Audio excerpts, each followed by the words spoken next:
Hey guys, so I just ended up finishing my last dose of my cycle of HGH, my first cycle, and I've been doing this since the beginning of October, so just under 3 months, roughly 3 months, and overall was a positive experience.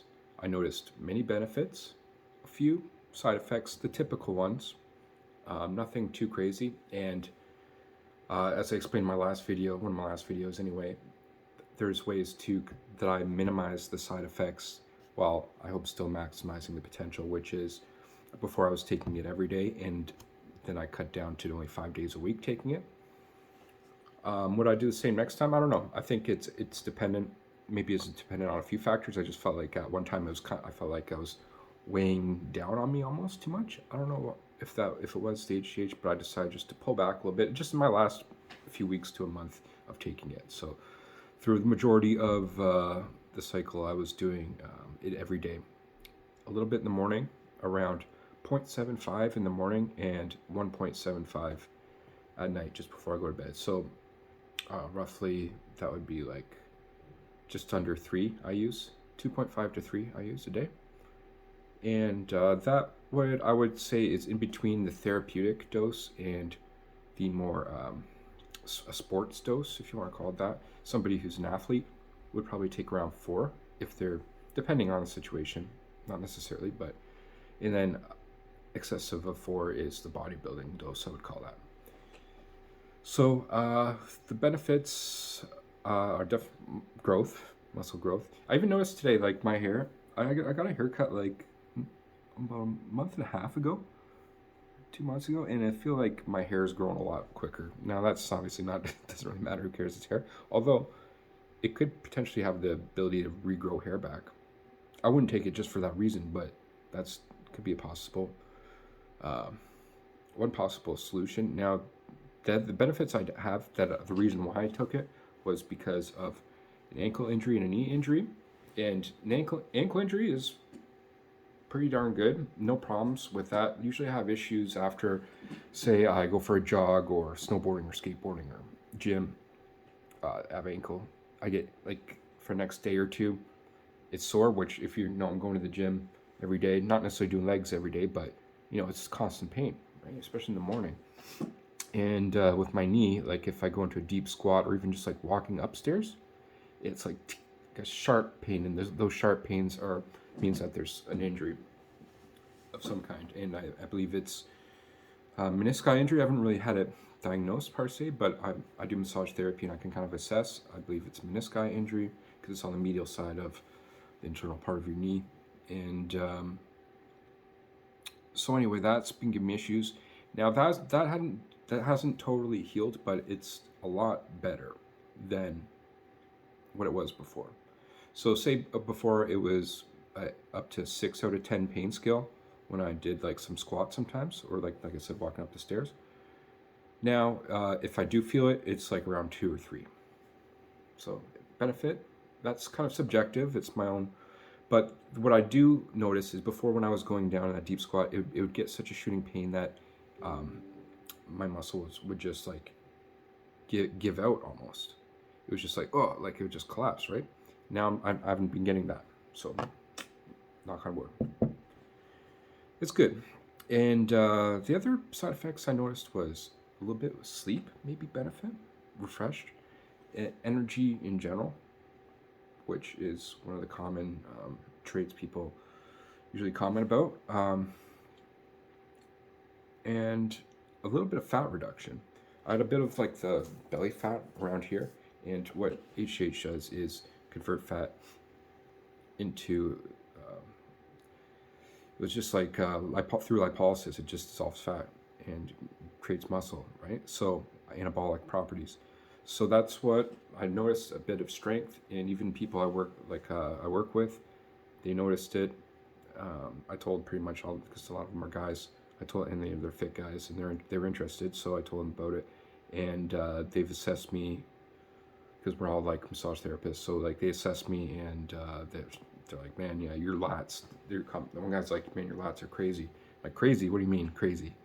It's like, oh man, they're just fucking huge. So I got input from other people, And that's when I wasn't even talking about it. He just mentioned it out of the blue. So, and what else? Maybe there was an effect it had on my voice. And I didn't know this when I first initially started taking it. So some of you who might um, be taking it, like this is might be a warning, but I think it changes your voice to a deeper. And at certain times when I was actually taking it, like I said, every day, my voice got so raspy and like, yeah, it was just super raspy, and it always felt like phlegmy in there. Something was in there, and that was one of the reasons why I just like fluid in general. I don't know if it's because of HGH, but it started when I was taking it, the side effect, and it is a side effect I've seen online, that it had an effect there and potentially permanently deepened my voice, which isn't necessarily a bad thing. My voice is already deep though, but it could have that effect.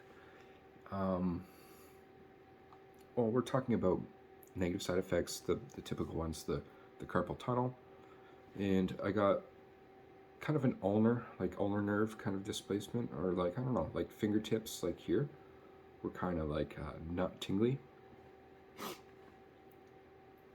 but nothing bad. And usually that was first thing in the morning. And maybe the joints of my fingers a bit, but I do a little bit of like joint mobs. I guess massage therapy, you do like joint mobs on them, like little jiggles on each joint, on these like pips and dips, they're called. These two joints, like just like giving it a shake. Yeah, so pips and dips, interphalangeal joints, they're called. Anyway, so that's that. Carpal tunnel is a major one, but I think a lot of people that complain about that are the ones who are taking excess of 4 IUs a day.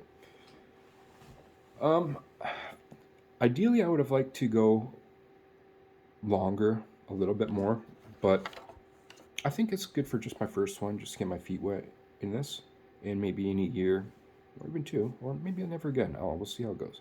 I think if like I've injuries persist, both as I get older, a preventative measure, but as well like reacting to the ones I already have. Like we'll see how these hold out, these injuries. But ideally, I would like to take more for at least another month or so. But um, it's just so fucking expensive. So that's the major contributing factor. I'm not able to afford it at the moment, although that's okay.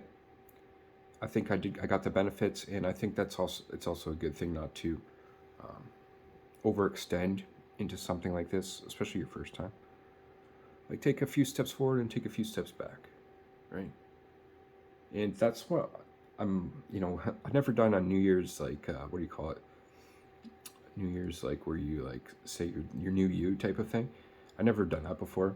I always thought that was bullshit, kind of. But this year I'm kind of doing it, and mine is about being like totally like clean for like not like a drug addict clean, but like clean as far as like taking creatine and taking any supplements and things, at least for a month on that aspect of things. Creatine, I'm gonna go for probably a few months off because I've been taking that for a few months now.